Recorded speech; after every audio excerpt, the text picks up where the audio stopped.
Hello everyone, welcome to a Descent Journey in a Dark Syndicate edition. This is my Strategies and Tactics 4. Let's get this out of the way. This is 4, if I could just pick up the card. The Bounty Hunter. So, Bounty Hunter. Let's get started actually. What do you actually get straight from the start? You have a double crossbow. Sounds nice, doesn't it? An exotic, of course. Pierce 1, +1 range. Perhaps you'd actually need it though. So you'd definitely be doing enough damage, but it's certainly short range. Not too bad, not too bad. Okay. You get chosen target. You exhaust this card at the start of your turn to track a monster in your line of sight. And there's a tracking token. You only get one. And of course, it must be at the start of your turn as well. So, each time you perform an attack that targets a tracked monster, that attack gains +1 damage, even when the card is exhausted, and it takes 1 fatigue to use. 1 fatigue to track your target anywhere within your line of sight, and yeah, each time that you perform attack, just 1 additional damage.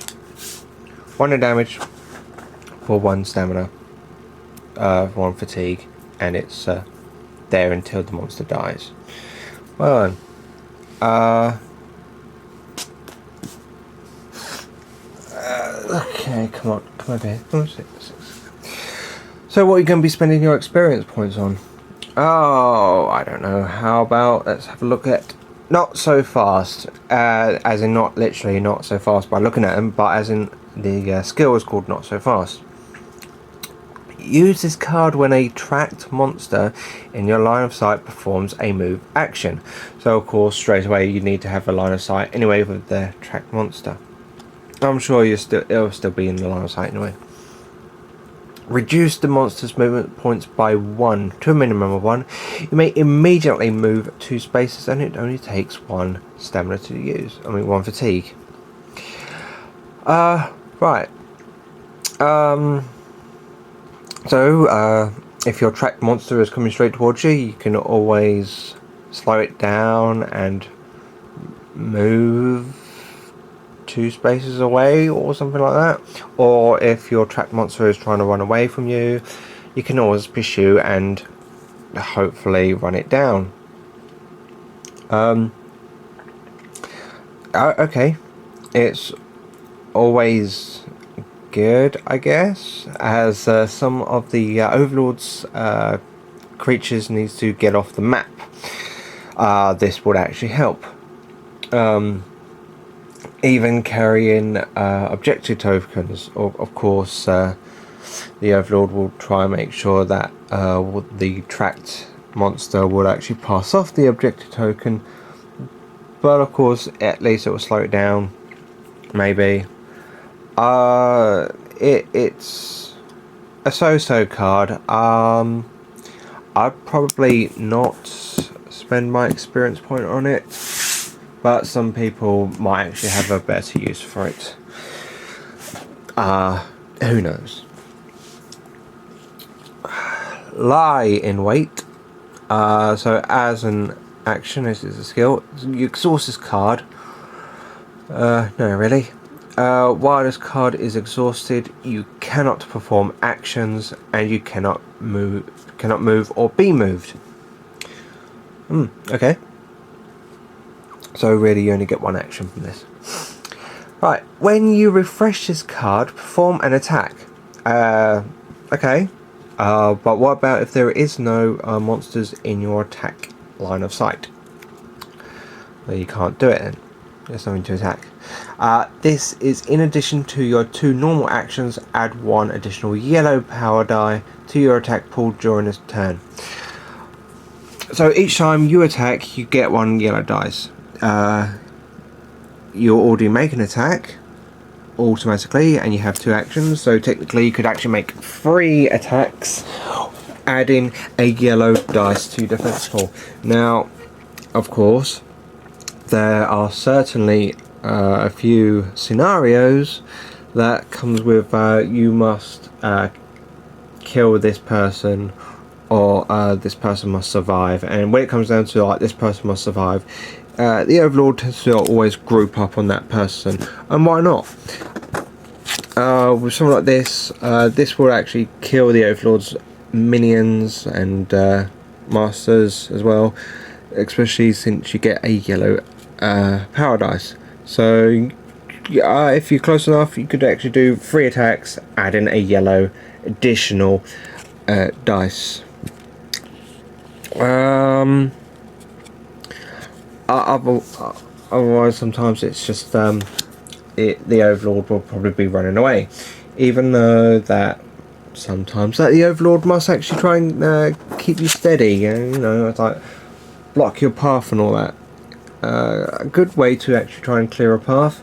Okay, you practically lose your turn, but who knows? I find it interesting, this one anyway. Yeah, I would actually probably pick Lie in Wait maybe a little bit later, or when I say a little bit later, I mean maybe after 2 or 3 acts has been done. But hey, let's do the next one. Long Shot. Exhaust this card when you perform an attack with a bow weapon. Oh, not surprising there. Before dice are rolled, and if the target is 5 or more spaces away from you, that attack gains +3 range and +1 damage, and it'll only take 1 fatigue.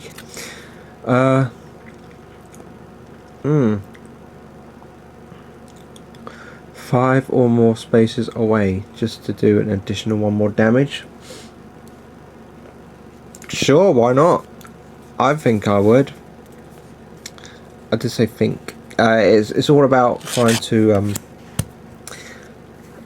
do more damage than you could. So tracking the monster will give you 1 damage. If it's long distance as well, Long Shot will give you another damage. Yeah, I mean that's pretty good already. There's of course other heroes. I can't remember off the top of my head. I know they're both elves.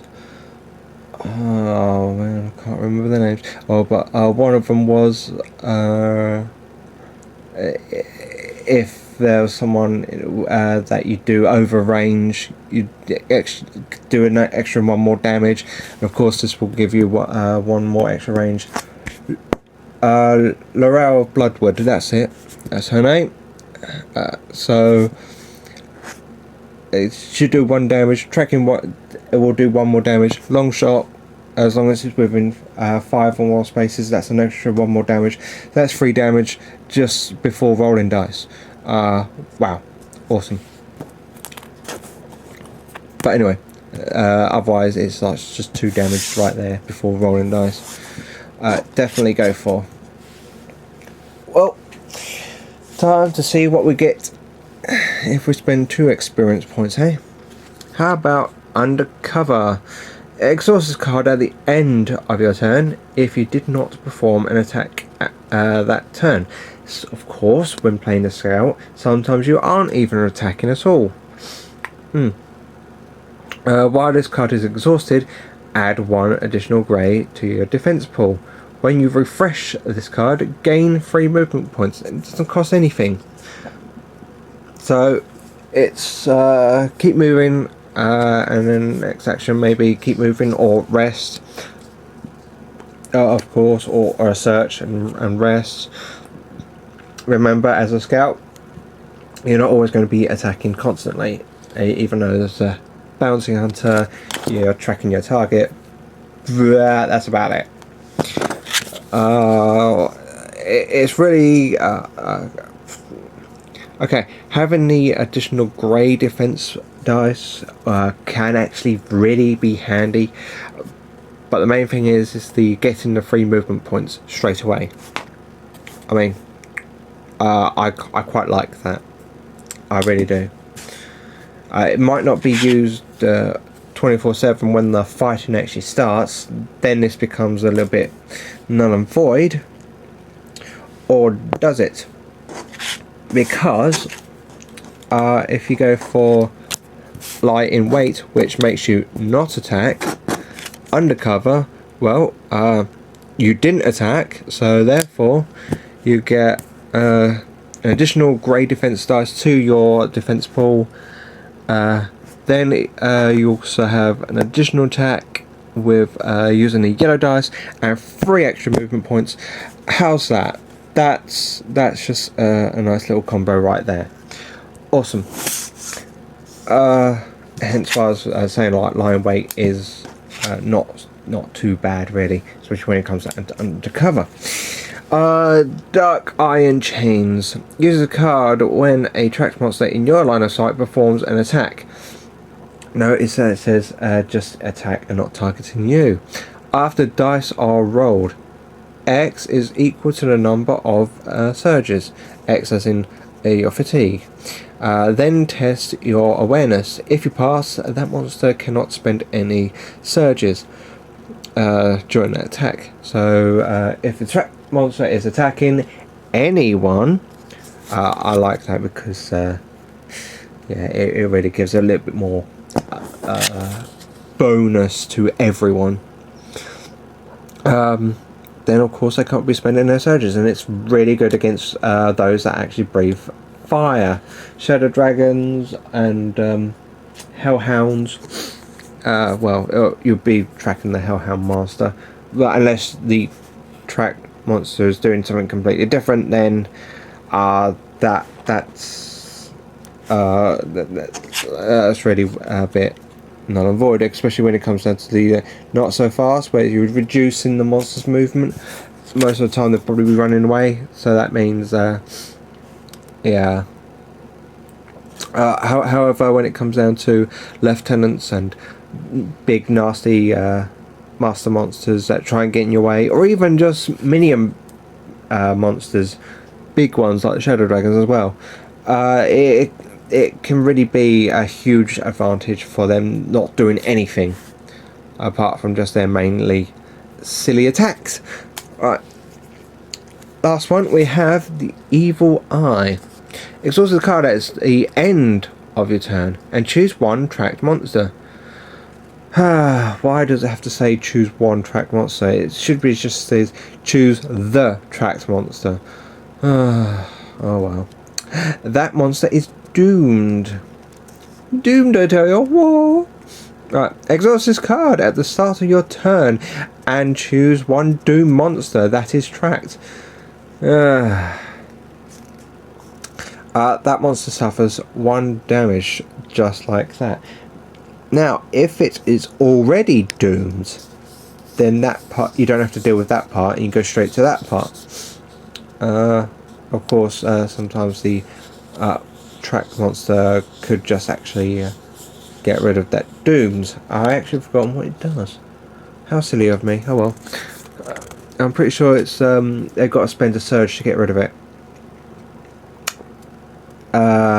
And of course, if they need to spend surges to get rid of it, Dark Iron Chains make sure that they don't spend any of their surges. And there's no fatigue cost for it, so it's pretty good. The only, like I said, the only downside is that after you're doing that, it's probably already damaged. Next turn it might not even be alive, so it's certainly good against like lieutenants and master monsters, stuff like that. Well, let's have a look at the third ones. Right, Payday. Exhaust this card after you defeat a master monster. Ooh. And it doesn't say anything about being tracked as well. The Overlord must choose one search token on the map. Search that search token, place one hero token on the master monster card as a reminder. This card cannot be used on the same monster group twice during the same encounter. it's certainly an easy way to get those search cards. Yeah, okay. That's pretty good. You don't have to track it as well. It's literally exhaust the card after you defeat the Master Monster. The downside is that you must defeat the Master Monster, no one else. So if you really need to defeat that monster and you didn't do enough damage, you go, oh well, I guess this person should actually try and deal with it.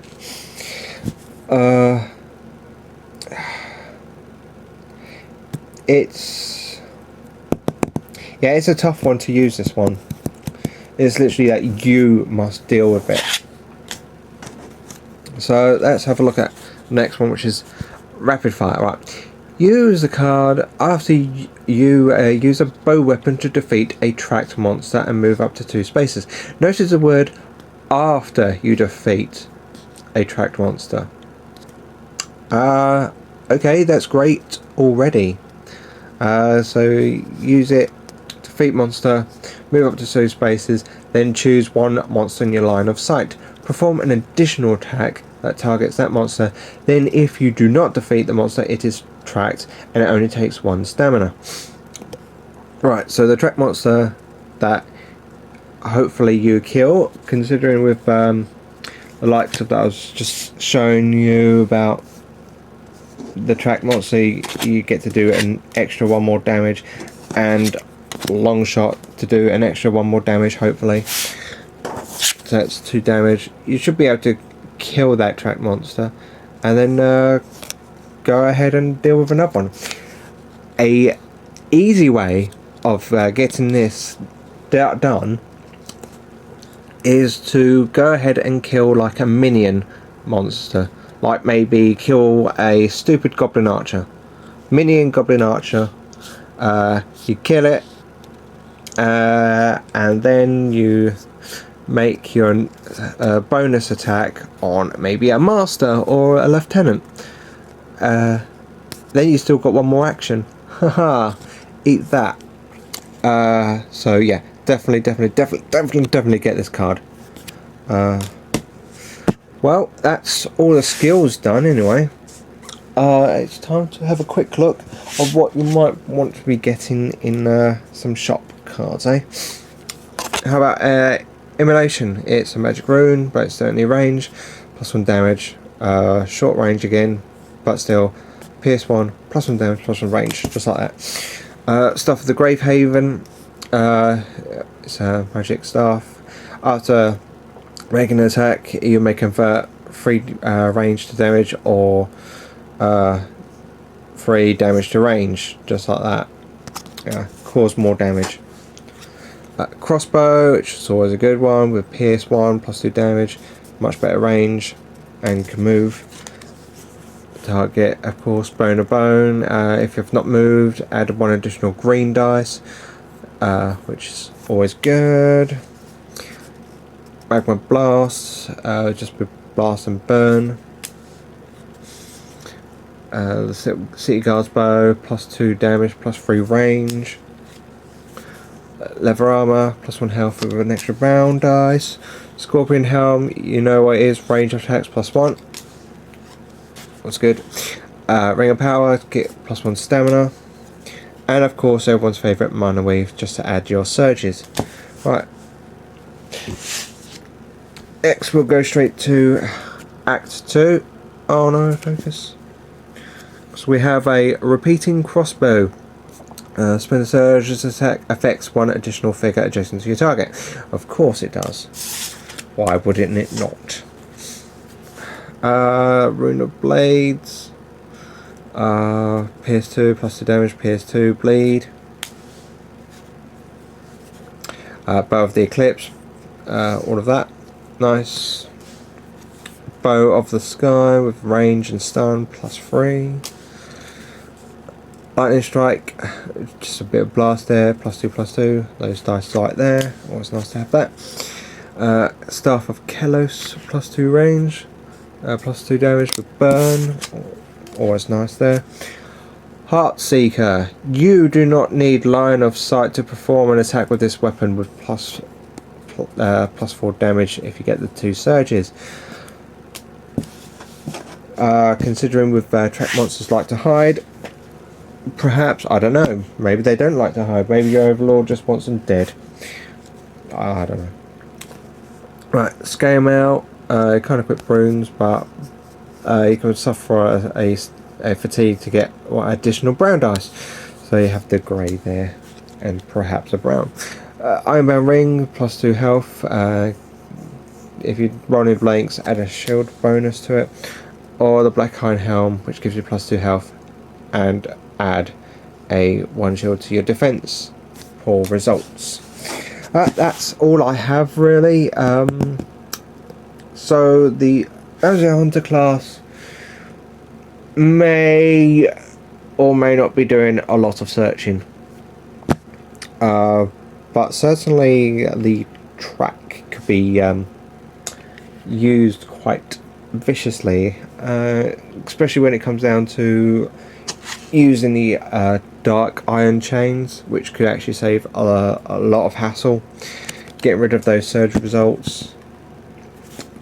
But yeah, I don't actually have anything else, so that's about it.